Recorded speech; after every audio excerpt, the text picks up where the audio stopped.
नमस्कार मंडळी. मी वास्तुज्योतिष सल्लागार नयन धोत्रे आपल्या सगळ्यांचं स्वागत करतो आपल्या ह्या आवडत्या यूट्यूबवरील चॅनल ज्योतिष कट्टामध्ये. चॅनलला अवश्य सबस्क्राईब करा, सोबत दिलेलं बेलचं चिन्ह सुद्धा दाबा, जेणेकरून आमचे नवीन येणाऱ्या व्हिडिओचं नोटिफिकेशन आपल्याला सगळ्यात पहिल्यांदा मिळतं. मंडळी, रवीचं गोचर भ्रमण दर महिन्याला एका राशीतून दुसऱ्या राशीमध्ये साधारणतः 15 ते 16 या इंग्रजी तारखेला होत असतं.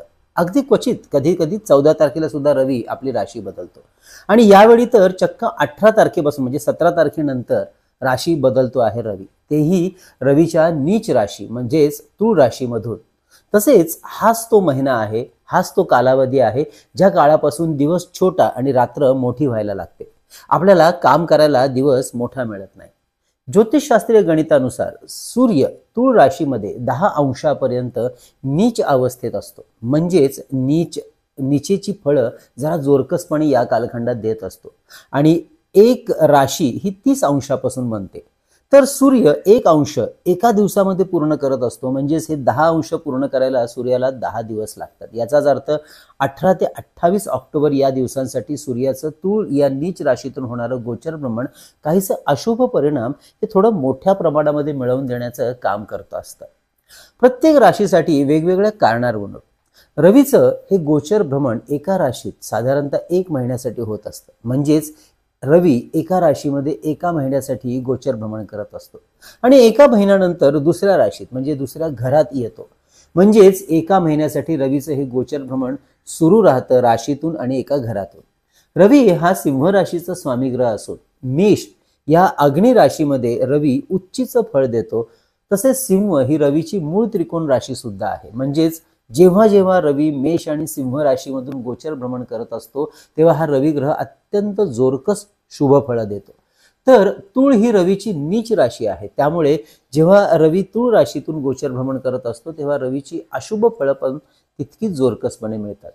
रवी ग्रह हा सुदृढ आरोग्याचा, समाजातील आणि कुटुंबातील मानसन्मानाचा, पतप्रतिष्ठेचा, वडिलकीच्या नात्याचा आणि वडिलकीच्या संबंधाचा, राजभोग, वरिष्ठ पदाचा, उच्च स्थानाचा, अधिकार संपन्नतेचा, संपन्न उपभोगाचा, सरकारी कामाचा, सरकारी अधिकाऱ्याचा, न्यायव्यवस्थेचा, मॅनेजमेंटचा, सरकारी नोकरीचा कारक ग्रह म्हणून कुंडलीत त्याचा अभ्यास केला जातो ज्योतिषशास्त्राच्या या नियमानुसार. आणि म्हणूनच ज्यांच्या मूळ कुंडलीमध्ये रवी ग्रह शुभ अवस्थेत असतो त्यांना यापैकी काही ना काही गोष्टींचा लाभ मात्र सहज होताना दिसतो. तर ज्यांच्या कुंडलीमध्ये रवी अशुभ असतो त्यांना या सगळ्या गोष्टींमध्ये कुठेतरी वाईट अनुभव, कमतरतेचा अनुभव येताना दिसतो. तर मंडळी, ही रवी ग्रहाची माहिती आजच्या भागामध्ये घेण्याचं कारणच जसं की या 18 ऑक्टोबर पासून म्हणजे 17 तारखेनंतर रवी ग्रह तूळ या शुक्र ग्रहाच्या नीच राशीमधून 16 नोव्हेंबर पर्यंत गोचर भ्रमण सुरू केलेलं आहे, म्हणजेच ह्या एका महिन्यासाठी. बऱ्याच जणांनी विचारलं होतं की कुंडलीमधील सूर्य कमजोर असेल, अशुभ असेल तर काय बरं फळं मिळतात. तर ती सुद्धा आपण पहिल्यांदा जाणून घेऊया. कुंडलीमध्ये सूर्य जर अशुभ अवस्थेत असेल तर आत्मबळ व आत्मविश्वास हा अत्यंत कमी राहतो. कोणतीही गोष्ट करतेवेळी मनामध्ये एक प्रकारची अनामिक भीती भरून राहते. वडिलांशी असलेलं कुटुंबातील नातेसंबंधामध्ये काही ना काही कमतरता राहून जाते. कुठेतरी एकमेकांचे स्वभाव जुळून येत नाहीत, त्यामुळे वडील आणि मुलाच्या नात्यांमध्ये नेहमीच विचारांचा संघर्ष राहतो. तर कामाच्या आणि नोकरीच्या ठिकाणी वरिष्ठांशी जुळवून घ्यावं लागतं. तसेच ज्यांच्या मूळ कुंडलीमध्ये सूर्य कमजोर आहे ती मंडळी फार कुतर्क करत असतात, बारीक सारीक गोष्टीवरून चिडचिड करतात. कधी कधी तर ते एवढे असंबंध बोलतात की त्यांचंच त्यांना कळत नाही. विरोधाला विरोध करण्याचा स्वभाव तयार होतो अशा मंडळींचा. तर असा काहीसा हा जो स्वभाव आहे हा आपल्याला जाणवत असेल तर अवश्य आपल्या कुंडलीमधला सूर्य नक्की कसा आहे हे आपण जाणून अवश्य घ्या आणि त्यासाठी सूर्य उपासना आपण वाढवू शकता. तर आपल्या देवघरामध्ये सूर्य यंत्र आपल्या पूजेत ठेवू शकता.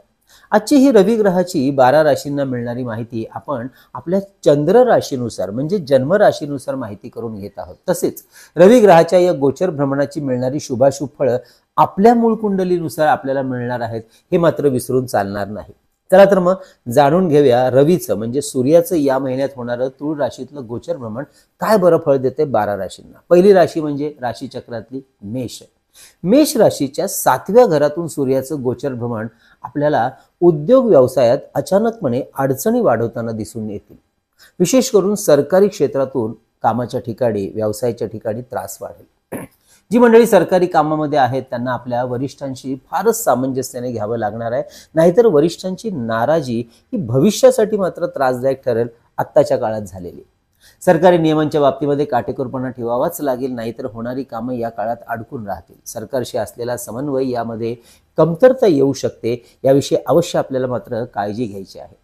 तसेच आपल्या स्वतःच्या, आपल्या मुलांच्या, आपल्या जोडीदाराच्या आणि आपल्या वडिलांच्या आरोग्याच्या समस्या नव्याने डोकं वर काढू शकतात.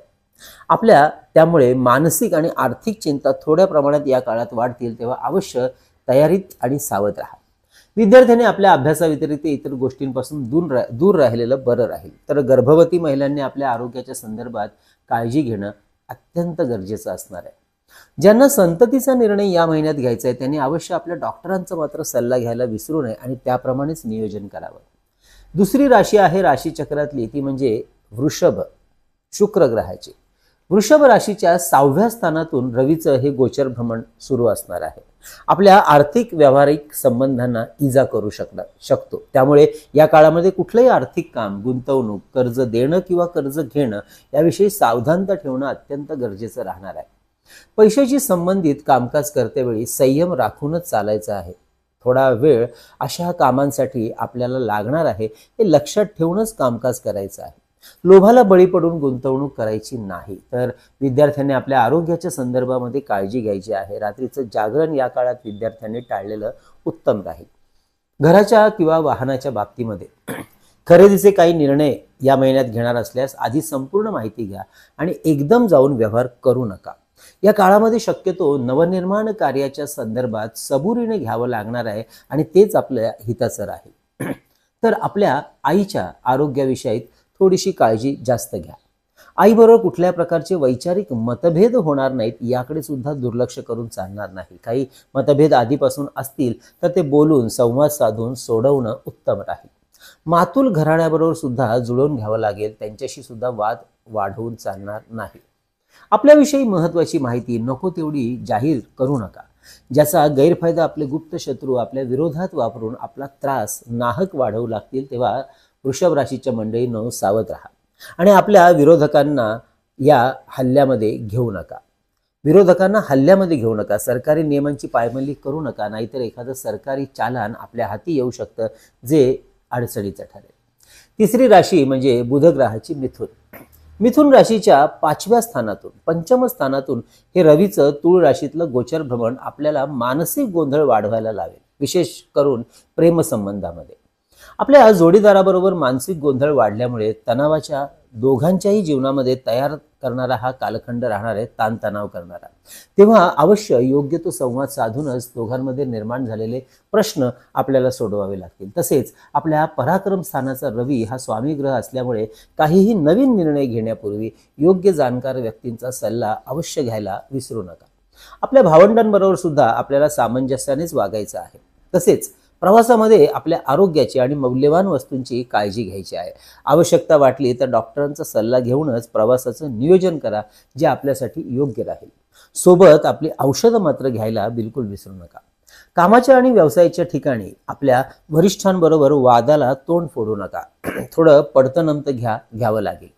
कुटुंबाबरोबर काही निर्णय घेताना त्यांच्या भावनांचा विचार करून वागा, जास्त व्यवहारी होऊ नका. समोरच्या बरोबर वागताना, व्यवहार करताना आपल्या मनातील आणि विचारातील राग दिसणार नाही, याची काळजी आपल्याला घ्यायची आहे. नाहीतर कायमचे संबंध बिघडू शकतात, कारण अशी वेळ ही तात्पुरत्या काळासाठी असते आणि संबंध हे फार मोठ्या काळासाठी असतात, हे विसरून चालणार नाही. चौथी राशी आहे ती म्हणजे कर्क राशीच्या 4थ्या घरातून म्हणजे सुखस्थानातून रवीचं गोचर भ्रमण सुरू राहणार आहे. रवी ग्रह आपल्या धनस्थानाचा स्वामी ग्रह असल्यामुळे या काळामध्ये मोठ्या गुंतवणुकी करतेवेळी प्रचंड सावधानता बाळगावी लागणार आहे. शक्य असेल तर या काळात गुंतवणूक न केलेली उत्तम राहील. या काळात तुम्ही प्लॅनिंग अवश्य करा. तसेच या काळामध्ये आपल्या कुटुंबातील प्रत्येक सदस्यांबरोबर जुळून घ्यायचा आहे. आपल्याला कुटुंबातील संवाद हा सुसंवाद राहील, याकडे जाणीवपूर्वक आपल्या राशीच्या मंडळींना लक्ष द्यायचं आहे. नाहीतर कुटुंबातील महाभारत नाट्य आपला त्रास काहीसा जास्त वाढवेल आणि आपली मानसिकता बिघडवण्याचं काम करेल. ज्यांना आधीपासूनच मानसिक आजार सुरू आहेत त्यांनी या काळात आपल्या अवश्य आपल्या डॉक्टरांच्या संपर्कात राहावं, त्यांच्या सल्ल्याने वागावं. 5वी राशी सिंह, रवी ग्रहाची राशी सिंह. या सिंह राशीच्या पराक्रम म्हणजे 3ऱ्या स्थानातून रवीचं गोचर भ्रमण सुरू राहणार आहे, ज्यामुळे आपल्यामधील कामाच्या प्रती असणारा उत्साह आणि चैतन्य या काळात थोडं कमी राहील. स्वभावातला आणि कामातला आळशीपणा वाढेल, त्यामुळे कामाच्या काही चांगल्या संधी या काळात हातातून निसटण्याची शक्यता निर्माण होत आहे. तेव्हा काळजी घ्या, आळशीपणा जाणीवपूर्वक कमी करा. आपली कामं चोख आणि वेळेवर करण्यासाठी आपल्याकडून प्रयत्नांची पराकाष्ठाच करावी लागणार आहे, कारण काही महत्त्वाची कामं ही थोडी विलंबाने होताना पुढे जाताना दिसतील या काळात. अति आत्मविश्वास ठेवून कोणालाही शब्द देऊ नका कामाच्या बाबतीत, ऐन वेळेला आपली फसगत होऊ शकते. आपल्या नावलौकिकाला त्रास होईल असं वर्तन आणि व्यवहार करण्याचं आपल्याला टाळायचं आहे. आपल्या कामाच्या प्रती विशेष सावधानता ठेवायची आहे, नाहीतर आपल्याला त्रास होईलच, परंतु आपल्या सोबत असलेल्या लोकांना सुद्धा आपल्यामुळे भुर्दंड बसू शकतो, हे अवश्य लक्षात घ्या. 6वी राशी म्हणजे कन्या, बुध ग्रहाची. कन्या राशीच्या 2ऱ्या स्थानातून म्हणजे धनस्थानातून हे गोचर भ्रमण सुरू राहणार आहे. रवीचं हे गोचर भ्रमण 2य स्थान म्हणजे बोलणं, आपल्या कुटुंबाचे असलेले संबंध, आपलं धन, त्यामुळे आपल्या गुंतवणुकीवर, धनसंपत्तीवर, आपल्या पैशाच्या खर्चावर अत्यंत काटेकोरपणे लक्ष ठेवायचं आहे. खर्चाचं नियोजन करूनच आपल्याला या महिन्यात चालायचं आहे. तसेच कुटुंबातील मंडळींबरोबर आर्थिक व्यवहारातून गैरसमज, वादावादी होणार नाही याची सुद्धा काळजी या संपूर्ण कालखंडात आपल्याला घ्यावी लागणार आहे. शिवाय बोलण्याच्या बाबतीमध्ये फार सांभाळून वागायचं आहे. 2य स्थान म्हणजे वाचा. आपला जेवढा अधिकार असेल तेवढंच बोलावं असं आपल्या मोठ्या लोकांनी सांगून ठेवलेलं आहे. ते या काळामध्ये आपण बिलकुल विसरायचं नाही, नाहीतर समोरच्याकडून आपला अपमान होऊ शकतो. तेव्हा बोलताना सांभाळा, नाहीतर कुटुंबातील संबंध सदस्यांबरोबरचे खराब होऊ शकते. 7वी राशी म्हणजे शुक्र ग्रहाची तूळ राशी. या तूळ राशीमधूनच सूर्याचं गोचर भ्रमण सुरू राहणार आहे, ज्यामुळे आपला आत्मविश्वास नको तितका वाढून आपल्या व्यवहारातील समतोल जो आहे तो थोडा बिघडू शकतो. काही व्यवहारात स्वार्थीपणा वाढून आपलंच नुकसान होण्याचा कालखंड हा राहणार आहे, हे मात्र अवश्य ध्यानात ठेवा. या काळामध्ये कोणतेही व्यावसायिक आणि व्यावहारिक निर्णय घेतेवेळी संपूर्ण सावधानता आणि योग्य सल्लामसलत करूनच आपल्याला निर्णय घ्यायचे आहेत. आपल्या व आपल्या जोडीदाराच्या आरोग्यावर लक्ष द्यावं लागणार आहे. काही जुने आजार दोघांच्याही बाबतीमध्ये डोकं वर काढू शकतात, तेव्हा आरोग्याकडे लक्ष द्या. उगाचच दिखाव्याच्या नादी लागून स्वतःचं नुकसान करून घेऊ नका. कर्ज काढून सण साजरे करू नका. उधारी, उसनवारी, कर्ज यापासून आपल्या मंडळींना या महिन्यात तरी फार लांब राहायचं आहे. कळतंय पण वळत नाही, असा काहीसा हा कालखंड आपल्यासाठी असणार आहे, तेव्हा सांभाळा. Liquid infection, kidney, skin infection, कफजन्य आजार याकडे बिलकुल दुर्लक्ष करू नका. 8वी राशी म्हणजे वृश्चिक, मंगळ ग्रहाची. वृश्चिक राशीला रवी ग्रह फळ देणार आहे कुंडलीच्या 12व्या घरातून म्हणजे व्ययस्थानातून. त्यामुळे या काळामध्ये आपल्याला स्वतःच्या कामावर जेवढं लक्ष द्यायला पाहिजे ते काही कारणांमुळे देता येणार नाही, अशी काहीतरी घटना घडू शकते. अचानक वाढणाऱ्या खर्चामुळे आपले मानसिक ताणतणाव वाढते, तर आरोग्याच्या काही जुन्या तक्रारी पुन्हा डोकं वर काढण्याची शक्यता वाढते आहे. तेव्हा अवश्य आपल्या तब्येतीला जपा. मानसिक आजार असलेल्या मंडळींना या काळामध्ये आपल्या डॉक्टरांचा सल्ला अवश्य घ्यायचा आहे, त्यांच्या संपर्कात राहायचं आहे. जास्त लांबचे प्रवास या काळात टाळलेले बरे राहतील आपल्या आजाराच्या कारणांमुळे. कुटुंबातील वडीलधारी मंडळी आणि कामाच्या ठिकाणी असलेला वरिष्ठ अधिकारी वर्ग यांच्याबरोबर या काळात संबंध थोडेसे तणावपूर्ण राहण्याची शक्यता वाढते आहे. आपल्या कौटुंबिक वातावरण, व्यावसायिक आणि कार्यक्षेत्रातील वातावरणावर सुद्धा आपल्याला लक्ष द्यायचं आहे. 9वी राशी ती म्हणजे गुरु ग्रहाची धनु राशी, अग्नितत्वाची. धनु राशीला रवी ग्रह 11व्या म्हणजे लाभस्थानातून गोचर भ्रमणाचं फळ देणार आहे. रवी हा धनु राशीचा भाग्यस्थानाचा स्वामी ग्रह, त्यामुळे अर्थातच आपल्या सुरू असलेल्या कामामध्ये अचानकपणे अडचणी वाढताना दिसतील, कारण भाग्याची साथ थोडी कमी राहील. आपल्या प्रयत्नांना म्हणावं तसं यश या कालखंडामध्ये मिळेल याची खात्री देता येणार नाही, त्यामुळे आपल्या कामाचं योग्य असं नियोजन करून चाला. ज्यांच्या मूळ कुंडलीमध्ये पितृदोष असेल त्यांना या काळामध्ये कामाच्या ठिकाणी थोडा जास्त त्रास जाणवेल. नोकरदार मंडळींनी या काळात नोकरीत बदल करण्याचा निर्णय अत्यंत सावधानपणे घेणं जरुरीचं राहणार आहे. आपल्या वरिष्ठांशी कामाच्या ठिकाणी जुळवून घेणं ही आपल्या काळाची गरज आहे. या महिन्यात तर खूपच. आपल्याबरोबर असलेल्या आपल्या सहकारी, आपले मित्रमंडळी यांच्यावर अवलंबून किंवा विसंबून राहून कुठल्याही कामाचं नियोजन मात्र करू नका. फसगत होईल. विसंबला तो संपला ही म्हण या महिन्यात आपल्या राशीने लक्षात ठेवायची आहे. 10वी राशी म्हणजे मकर, शनी ग्रहाची. मकर राशीला रवी ग्रह 10व्या घरातून म्हणजे कर्मस्थानातून गोचर भ्रमण करताना फळ देणार आहे. आपल्या राशीच्या 8व्या घराचा रवी ग्रह मालक स्वामी ग्रह असून कर्मस्थानातील गोचर भ्रमण आपल्या कामातल्या अडचणी अचानकपणे वाढवू शकतो. आत्ता होणारं काम हे लांबणीवर जाऊ शकतं. अशा वेळेला संयम बाळगणं आपल्यासाठी महत्वाचं राहील. स्वतःचा आत्मविश्वास या काळात कमी होणार नाही. इथे मात्र आपल्याला फार महत्त्वपूर्ण लक्ष द्यायचं आहे, फार आवश्यक आहे. आणि हे लक्षात ठेवूनच या महिन्यात आपल्याला चालगती करायची आहे. घराच्या संदर्भात काही कामं करणार असल्यास अवश्य लक्षपूर्वक ती करावी लागतील. तर आपल्या आई व वडिलांच्या आरोग्याकडे या काळात जास्त लक्ष द्यावं लागणार आहे. काही अप्रिय गोष्टींची बातमी या काळामध्ये आपल्या कानावर मात्र पडू शकते. यानंतर येते शनीचीच कुंभ राशी म्हणजे 11वी राशी.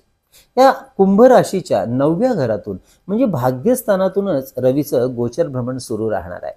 रवी ग्रह कुंभ राशीच्या 7व्या घराचा सप्तम स्थानाचा स्वामी ग्रह असून हे घर वैवाहिक जीवनातील नातेसंबंध, जीवनासंदर्भात, नातेसंबंधात, व्यापार, उद्योग, गुंतवणूक यासाठी आपण अभ्यासत असतो. त्यामुळे अशा वेळी आपल्या व्यवसायातील व्यवस्थेकडे आपल्याला जरा पुन्हा लक्ष द्यायचं आहे. आपल्या व्यवसायाचं ऑडिटिंगच करून घ्यायचं आहे. कारण या काळामध्ये आपल्या व्यापारी व्यवस्था काहीशा कमजोर पडण्याची शक्यता वाढेल. त्याचा गैरफायदा आपले विरोधक घेऊ शकतात. विशेष करून ज्यांचा व्यवसाय हा परदेशाशी संबंधित आहे, मेडिकल क्षेत्राशी निगडित आहे, अशा व्यावसायिकांनी तर आपल्या व्यवसायातील अगदी बारीक सारीक गोष्टींवर सुद्धा लक्ष ठेवायचं आहे किंवा गरज लागली तर त्या गोष्टींमध्ये काही बदल करावे लागले तर करायचं आहे. तर ज्यांचा व्यवसाय भागीदारीमध्ये सुरू आहे अशा मंडळींनी भागीदारांशी असलेले जे संबंध आहेत ते मात्र वादावादीपर्यंत जाणार नाही याची काळजी घ्यायची. व्यवसायाशी संबंधित काही कायदेशीर बाबी, सरकारी नियम आपल्याकडून अर्धवट असतील तर ते योग्य मार्गदर्शन घेऊन पूर्ण करावेत. म्हणजेच सरकारी क्षेत्रातून त्रास होणार नाही. या काळामध्ये आपल्याला आपल्या जोडीदाराला सुद्धा त्याच्या कार्यामध्ये हवी ती मदत करायला मागे हटायचं नाही. 12वी राशी, राशीचक्रातली शेवटची म्हणजे मीन राशी गुरु ग्रहाची. या मीन राशीच्या 8व्या घरातून होणार आहे रवीचं गोचर भ्रमण या महिन्याभरात. अशा वेळेला आपल्या वडिलांच्या आरोग्याची विशेष काळजी आपल्याला घ्यावीच लागणार आहे. प्रवासामध्ये आपल्याला सुद्धा आपल्या आरोग्याची काळजी घ्यायची आहे. काही जुने आजार जर आपले असतील तर ते डोकं वर काढू शकतात. तेव्हा अवश्य आपल्या डॉक्टरांच्या संपर्कात राहा. पथ्यपाणी आवर्जून सांभाळा. आपल्या कार्याशी किंवा वैयक्तिक जीवनाबद्दल असलेल्या काही गुप्त गोष्टी बाहेर येणार नाहीत याची सुद्धा आपल्याला काळजी घ्यायची आहे. सासूरवाडीच्या लोकांशी संवाद सुधारण्याचे प्रयत्न जाणीवपूर्वक करावे लागतील. किंबहुना त्यांच्याबरोबर संबंध बिघडणार नाहीत याच्याकडे जास्त लक्ष द्यायचं आहे. समाजात वावरताना सुद्धा बारीक सारीक गोष्टीवरून वादावादी करत बसू नका, नाहीतर उगाचच एखाद्या कायद्याच्या कचाट्यामध्ये आपण सापडू शकता. काही गोष्टी सोडून देणं, दुर्लक्ष करणं ही काळाची गरज या महिन्यामध्ये राहणार आहे. हृदयविकारासंबंधात आपल्याला काळजी घ्यायची आहे. बिलकुल त्याकडे दुर्लक्ष करू नका. तर मंडळी, असा राहणार आहे रवी ग्रहाच्या गोचर भ्रमणाचा हा 18 ऑक्टोबर पासूनचा 16 नोव्हेंबर पर्यंतचा कालावधी आपल्या 12 राशींसाठी. या काळामध्ये अवश्य रवी ग्रहाची अनुकूलता वाढवण्यासाठी नवग्रह स्तोत्राचे रोज एक वेळा पठण सुरू ठेवा. सूर्यग्रहाचा मंत्र आहे ओम घृणे सूर्याय नमः. एक माळ अवश्य सुरू ठेवा. तसेच मंडळी, अधिक माहितीसाठी आपल्या चॅनलमध्ये प्रकाशित होणारे दर महिन्याचे मासिक राशी भविष्य, ज्याच्यामध्ये आपण अजून बऱ्याच सगळ्या ग्रहांची माहिती घेत असतो, अवश्य पाहायला विसरू नका. आणि जाणून घ्या प्रत्येक महिन्यातले शुभाशुभ दिवस आणि कोणती करायची दर महिन्याला उपासना. तसेच मंडळी, आपल्याला सुद्धा आपल्या वैयक्तिक कुंडलीचं किंवा वास्तूचं सशुल्क मार्गदर्शन आमच्याकडून करून घ्यायचं असल्यास अवश्य आमच्या कार्यालयाच्या संपर्क नंबरवर व्हॉट्सअप मेसेज करून कशा प्रकारे आपल्याला दिलं जातं मार्गदर्शन याची आधी अवश्य माहिती घ्यावी आणि त्यानंतर आपली अपॉइंटमेंट बुक करावी. हे जे मार्गदर्शन आहे हे फोनवरून ऑनलाईन पद्धतीने करत असल्यामुळे अगदी देशाच्या कान्याकोपऱ्यातून किंवा परदेशातून सुद्धा आपण आमच्या इतर क्लायंट्स प्रमाणे सहज हे मार्गदर्शन घेऊ शकता. आणि यासाठी आमचा संपर्क नंबर आहे 9892156163. थंबनेलवर आणि खाली डिस्क्रिप्शनमध्ये दिलेलाच आहे. तसेच काही महत्त्वाच्या व्हिडिओची लिंक डिस्क्रिप्शनमध्ये असतेच, अवश्य ते व्हिडिओ सुद्धा पाहायला विसरू नका. आजचा विषय कसा वाटला अवश्य कळवा आणि जास्तीत जास्त लोकांपर्यंत हा व्हिडिओ शेअर करायला सुद्धा विसरू नका. म्हणजे आपल्या ज्योतिष कट्ट्याच्या वतीने आपण जी 2 पुस्तकं प्रकाशित केली त्यापैकी विविध स्तोत्र आणि मंत्र यांचं संकलित केलेलं चैतन्य लहरी हे पुस्तक आपल्याला भारतात कुठेही मागवायचं असेल तर 331 रुपये फोन पे करून त्याचा स्क्रीनशॉट, तुमचा संपूर्ण पत्ता, पिनकोड नंबर सहित आम्हाला आमच्या याच कार्यालयाच्या नंबरवरती व्हॉट्सअप करून पुस्तक आपण मागवू शकता. अगदी याच पद्धतीने श्री सप्तशती गुरुचरित्रसार हा टेंबे स्वामी महाराजांनी रचलेला लिहिलेला ग्रंथ 151 रुपये फोन पे करून आपण मागवू शकता. तसेच शुभ मुहूर्तावर अभिमंत्रित आणि सिद्ध केलेली विविध प्रकारची रुद्राक्ष, विविध ग्रहांची यंत्र, विद्यार्थ्यांसाठी गणेश रुद्राक्ष, सिद्धी गणेश यंत्र, सरस्वती यंत्र, तर आपल्या ऐहिक सुखासाठी आपल्या वास्तूमध्ये किंवा कार्यालयात ठेवतो ते श्री यंत्र, कुबेर यंत्र, वास्तुदोष निवारण यंत्र, अन्नपूर्णा यंत्र, मेरुश्री यंत्र, लक्ष्मी कवडी, सुदर्शन यंत्र हे सुद्धा आपल्याला मागवायचं असेल तर व्हॉट्सअप करा, माहिती घ्या आणि त्यानंतर आपली ऑर्डर बुक करा. मंडळी, आपल्या वास्तूमध्ये चैतन्य ऊर्जा प्रवाहित होण्याकरता आपल्या वास्तूमध्ये धूप आणि दीप याचं प्रज्वलन करण्यासाठी अतिशय सुंदर असं हे धूप दीप पात्र आपल्या टीमने तयार केलेलं आहे. याच्यामध्ये ह्या 2 तांब्याच्या वाट्या ठेवलेल्या आहेत, ज्यामध्ये एकामध्ये भीमसेनी कापूर किंवा कुठलाही कापूर आणि त्याबरोबर एक लवंग, तर दुसऱ्यामध्ये शुद्ध गाईच्या तुपामध्ये भिजवलेली कापसाची वात, अशा दोन्हीही दीप प्रज्वलन करून आपल्या देव्हाऱ्याला आणि आपल्या वास्तूमध्ये प्रदक्षिणा मार्गाने घंटानाद करत हे दीप प्रज्वलन केलेला अग्नी दाखवायचा असतो. आणि सोबत कुठलाही एक शुभ मंत्र आपण म्हणून आपल्या वास्तूतली ऊर्जा वाढवू शकता. वास्तुशास्त्रामध्ये हा अतिशय सुंदर सांगितलेला उपाय आहे, साधा तितका सोपा. आपल्यालाही या धूपदीप पात्राची ऑर्डर करायची असेल तर याची माहिती डिस्क्रिप्शनमध्ये दिलेली आहेच किंवा व्हॉट्सअप मेसेज करून आपण घेऊ शकता. तर मंडळी, पुन्हा एकदा ह्या रवी ग्रहाचं गोचर भ्रमण आपल्या सगळ्यांना शुभ जावं आणि त्यातलं अशुभत्व कमी करण्यासाठी अवश्य सांगितलेले उपाय करायला विसरू नका. आणि हा दिवाळीचा सण आहे, आपल्या सगळ्यांना दीपावलीच्या अनेक शुभेच्छा. कळावी लोभ असावा. धन्यवाद.